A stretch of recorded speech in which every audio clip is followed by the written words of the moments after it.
Bonjour et bienvenue dans Empoa Migra. Salut! C'est vraiment génial de se retrouver pour cette nouvelle exploration. Pour ceux qui découvrent notre émission, l'objectif ici, c'est de prendre des études scientifiques, parfois un peu, disons, denses sur la migration, le marché du travail, la discrimination. Ouais, des trucs qu'on lit pas forcément au petit déjeuner. Exactement. Et le but, c'est de les rendre accessibles, de les vulgariser sans perdre la rigueur scientifique. C'est ça. Et la mission d'aujourd'hui, elle est assez claire. On va se poser la question centrale, celle qui fâche parfois. Qu'est-ce que dit réellement la recherche face à toutes ces idées reçues qu'on entend partout? Séparer les faits des fantasmes, en gros. C'est tout à fait ça. Et pour comprendre l'écart immense, parce qu'il est immense, entre ce qu'on croit et la réalité, il faut d'abord pointer du doigt la peur la plus courante liée à la migration. Ouais, le point de départ de tout ce débat. Cette fameuse angoisse collective. Est-ce que les migrants viennent prendre les emplois des autres ou est-ce qu'ils font baisser les salaires? La grande question. Bah oui, c'est le truc qui domine les discussions de comptoir, les débats télévisés, partout. Et on utilise souvent une métaphore pour expliquer ça. Moi j'aime bien l'image du jeu des chaises musicales. Ah oui, classique. On imagine l'économie locale comme une pièce. Il y a un nombre de chaises hyper précis, genre 10 chaises. La musique tourne, de nouvelles personnes entrent dans la pièce. Et quand la musique s'arrête, c'est le drame. C'est ça. Forcément, il y a quelqu'un qui perd sa place. Soit une personne finit par terre, ce qui représente le chômage, soit on doit s'entasser à deux sur la même chaise. Et ça, c'est la baisse des salaires. Visuellement, c'est super instinctif. C'est hyper instinctif, ouais. Et c'est une métaphore qui est redoutable, parce qu'elle touche à notre aversion viscérale pour la perte. C'est l'idée du jeu à somme nulle, en fait. Le fameux gâteau dont la taille ne change jamais. Exactement. Si quelqu'un prend une part, la mienne est forcément plus petite. C'est une croyance hyper répandue. Mais il faut se demander si la réalité économique fonctionne vraiment comme un jeu d'enfant dans une cour de récré. Bon, décortiquons ça alors.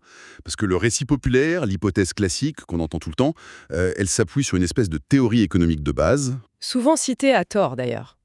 L'équation elle a l'air imparable, on se dit plus d'offres de main-d'œuvre à cause de la migration égale plus de concurrence entre les travailleurs. Du coup, les patrons n'ont plus besoin de payer cher pour recruter, donc paf, baisse des salaires. Sur le papier, c'est joli. Mais le problème, c'est que le marché du travail, c'est pas le marché des pommes ou des boulons. Comment ça, des pommes? Si tu inondes le marché avec des tonnes de pommes supplémentaires, c'est clair, le prix de la pomme va s'effondrer. Les pommes, elles font rien d'autre que d'être mangées. Elles sont juste une offre. D'accord, je vois. Mais un être humain, c'est pas juste une offre de travail inerte. Quand quelqu'un s'installe dans une nouvelle région, cette personne crée immédiatement de la demande. Ah oui, il faut bien manger, se loger. Aller chez le coiffeur, prendre le bus, acheter des vêtements. Toute cette activité, ça génère un besoin pour des services locaux. Donc, si on reprend ma métaphore des chaises musicales, elle est complètement bancale en fait. C'est plutôt comme si les nouveaux joueurs entraient dans la pièce, mais avec du bois, des clous, des marteaux. Ouais, c'est une super image. Pendant que la musique joue, la pièce s'agrandit, les artisans locaux fabriquent des nouvelles chaises pour ces nouveaux arrivants, le jeu n'est pas fermé du tout. C'est exactement ça. Le système est dynamique. Mais bon, on peut pas juste opposer ta théorie des chaises qui s'agrandissent à la théorie de la pomme. À un moment, il faut regarder les vraies données. C'est là qu'on passe aux choses sérieuses. On a besoin de voir ce qui se passe sur le terrain. Tout à fait. Et c'est là qu'intervient une étude absolument fascinante dont on va parler aujourd'hui. Elle s'appelle Migration and Regional Wage Disparities in Germany.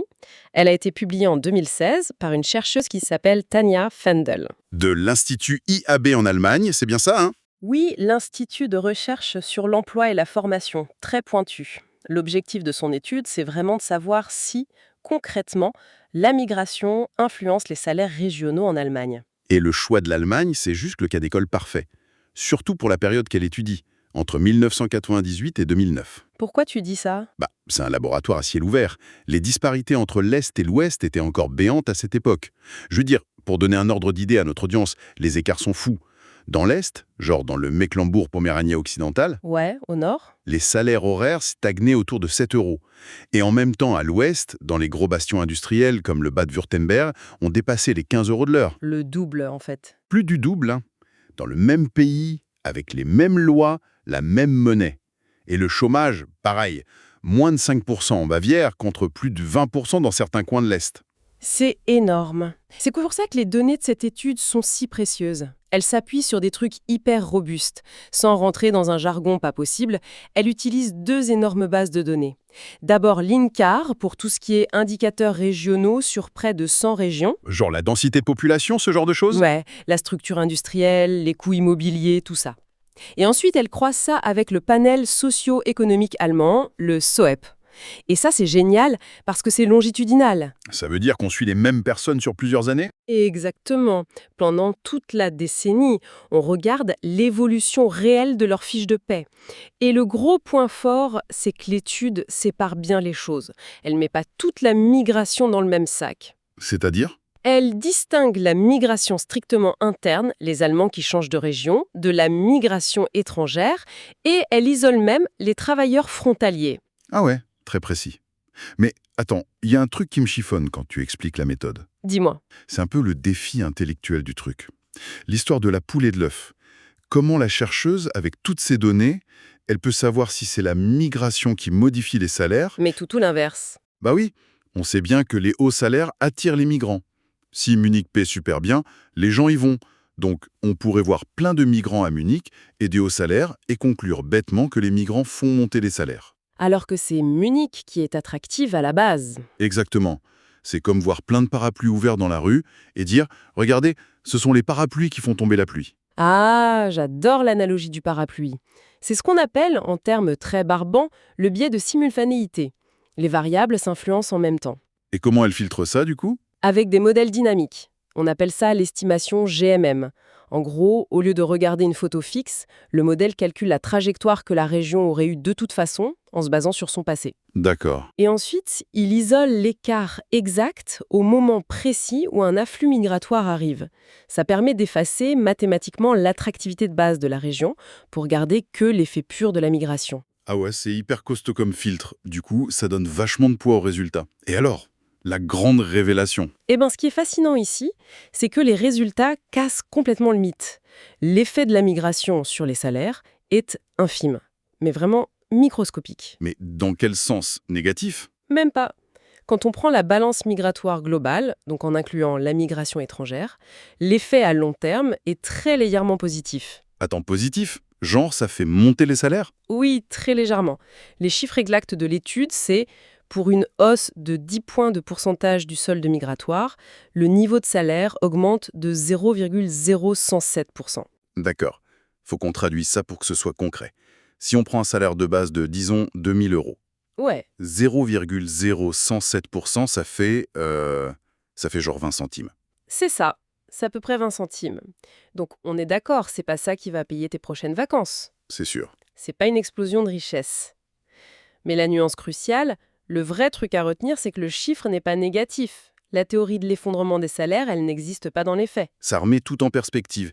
Et pour la migration interne, c'est pareil. Les Allemands qui bougent à l'intérieur du pays. Alors là, c'est marrant, parce que l'effet est négatif, mais attention, c'est une baisse de 0,001%. Ah oui, c'est invisible sur une fiche de paye. Totalement imperceptible. Ce que ça nous dit en fait, c'est que le tout petit souffle de dynamisme économique vient précisément de la combinaison entre la migration interne et la migration étrangère.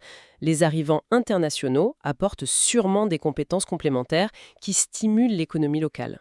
C'est là que ça devient vraiment intéressant. Parce que si l'impact sur les salaires est quasi inexistant, qu'il soit positif de 20 centimes ou négatif d'1 millième de %, ça pose une sacrée question sur les régions. Laquelle ? Le grand rééquilibrage. On pense toujours, dans les théories économiques classiques, que ça va s'auto-réguler.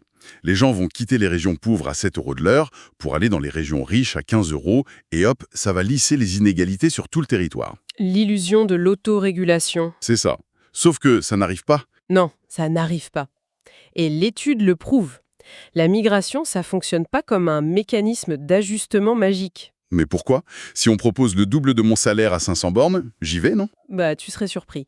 L'être humain n'est pas qu'un homo economicus qui calcule son taux au reste toute la journée. Faut penser au coût de la vie. Le loyer? Exactement.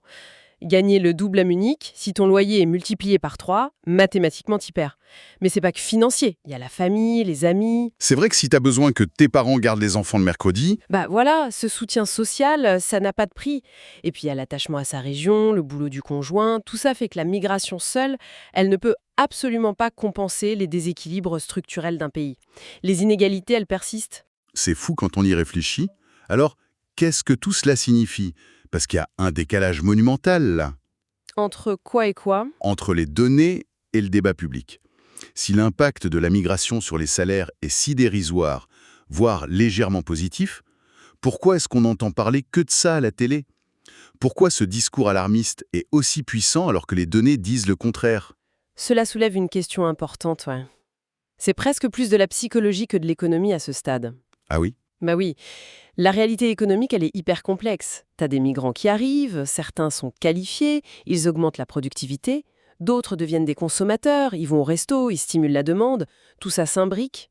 Et c'est dur à expliquer dans un tweet. Exactement. La complexité, ça fait de très mauvais slogans politiques. L'esprit humain, il est programmé pour réagir aux menaces simples. Ta métaphore des chaises musicales de tout à l'heure, elle est géniale parce qu'elle est facile à visualiser. On voit très bien le mec qui tombe par terre quand la musique s'arrête. Voilà. Et psychologiquement, c'est beaucoup plus facile et presque rassurant de pointer du doigt un bouc émissaire visible, un nouveau groupe de personnes, plutôt que d'admettre qu'on subit des mécanismes macroéconomiques mondiaux hyper complexes et invisibles. Donc, en résumé, si la migration a un impact tellement nuancé, presque anecdotique sur les salaires, faut arrêter de s'acharner dessus. C'est le grand enseignement de Tanja Fandel. Faut arrêter de blâmer la migration pour des stagnations salariales ou des problèmes de pouvoir d'achat, qui viennent en réalité de problèmes beaucoup plus profonds. C'est là-dessus que j'aimerais qu'on laisse les esprits curieux qui nous écoutent aujourd'hui. Une petite pensée provocatrice pour finir. Je t'écoute. Si la migration n'est pas le grand méchant loup qui dévore nos fiches de paie, vers quoi notre attention devrait-elle réellement se tourner pour comprendre pourquoi notre pouvoir d'achat galère à trouver? C'est la vraie question. Est-ce que c'est l'automatisation? Mhm. L'intelligence artificielle qui remplace des tâches? Est-ce que ce sont nos politiques fiscales? Mhm. Ou bien la structure des grandes entreprises qui concentrent les profits? En fait, si on arrêtait de regarder les chaises musicales, on verrait peut-être que quelqu'un est en train de démonter la pièce entière. C'était une autre analyse d'Empower au Migra. Empower au Migra, la compréhension commence par l'écoute.